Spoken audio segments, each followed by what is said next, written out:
नमस्कार दोस्तों, मेरे चैनल करंट क्लासेस पे आपका तहे दिल से स्वागत है। आज की इस वीडियो में हम पढ़ेंगे भारतीय इतिहास के कुछ महत्वपूर्ण प्रश्न। तो वीडियो शुरू से लेकर अंत तक जरूर देखें। तो प्रथम क्वेश्चन है, हीरा उत्खनन किससे संबंधित है? तो 4 क्षेत्र दे रखे हैं, फतेहपुर सीकरी, आगरा, गोलकुंडा और लाहौर। तो हीरा उत्खनन है वो गोलकुंडा से संबंधित है। अगला क्वेश्चन, भारतीय स्वतंत्रता आंदोलन के संदर्भ में उषा मेहता की क्या प्रसिद्धि थी? तो भारतीय स्वतंत्रता आंदोलन में उषा मेहता गुप्त कांग्रेस रेडियो का संचालन करती थी। तो भारत छोड़ो आंदोलन की वेला में गुप्त कांग्रेस रेडियो चलाने के लिए इनकी प्रसिद्धि थी। अगला क्वेश्चन, निम्नलिखित में से किस शासक ने अपने सिक्कों पर अंकित किया था कि प्रभुसत्ता हर व्यक्ति को नहीं दी जाती बल्कि उसे दी जाती है जो चुना गया हो? तो 4 ऑप्शन दे रखे हैं। तो महमूद तुगलक ने यह वाक्य कहा था कि प्रभुसत्ता हर व्यक्ति को नहीं दी जाती बल्कि उस व्यक्ति को दी जाती है जो चुना गया हो। अगला क्वेश्चन, अहमद शाह अब्दाली के भारत पर आक्रमण और पानीपत की तीसरी लड़ाई का तत्कालिक कारण क्या था? पानीपत की तृतीय लड़ाई वो 1761 में हुई थी, अहमद शाह अब्दाली और मराठों के बीच हुई थी। तो इसका मुख्य कारण क्या था पानीपत की तीसरी लड़ाई का? तो मुख्य कारण था वह मराठों द्वारा लाहौर से अपने वायसराय तैमूर शाह के निष्कासन का बदला लेना चाहता था।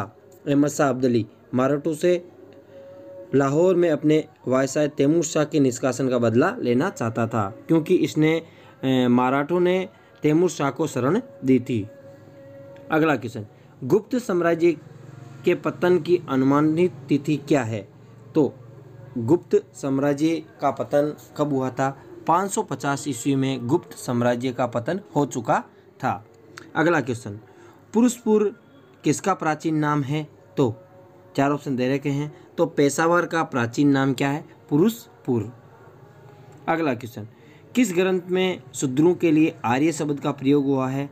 तो अर्थशास्त्र में शूद्रों के लिए वो है आर्य शब्द का प्रयोग हुआ है। अगला क्वेश्चन, किस वंश की राजधानी मुंगेर थी? तो पाल वंश की राजधानी मुंगेर थी। अगला क्वेश्चन, श्रीनगर की स्थापना किस शासक ने की थी?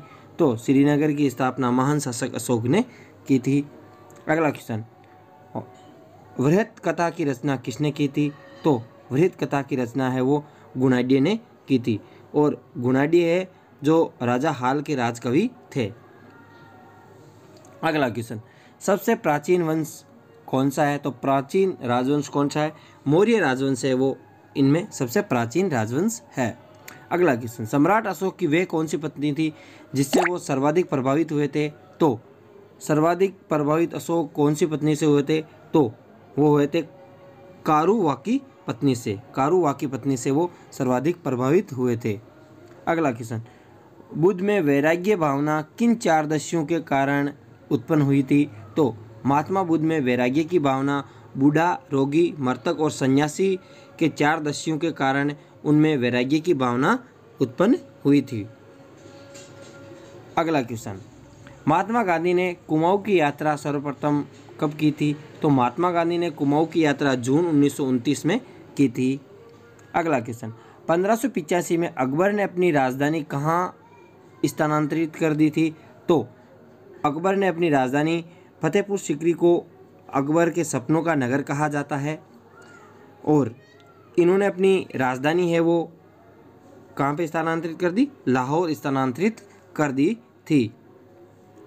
अब आपको बता दूं 1571 से 85 तक फतेहपुर सीकरी मुगलों की राजधानी रहा था।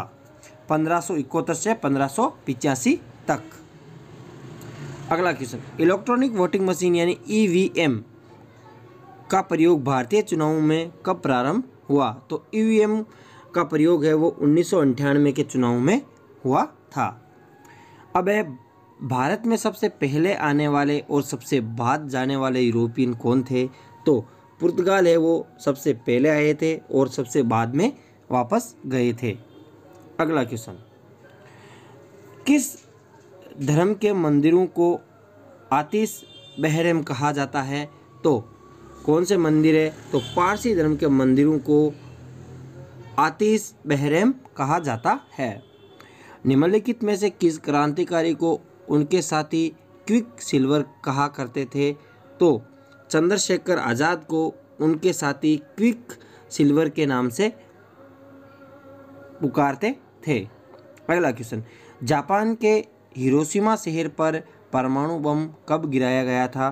तो हिरोशिमा पर 6 अगस्त 1945 पर बम गिराया और नागासाकी पर है वो 9 अगस्त 1945 को बम गिराया गया था। यदि वीडियो अच्छा लगा हो तो अपने दोस्तों के साथ शेयर करें और कमेंट करें और लाइक करें। Thanks for watching us.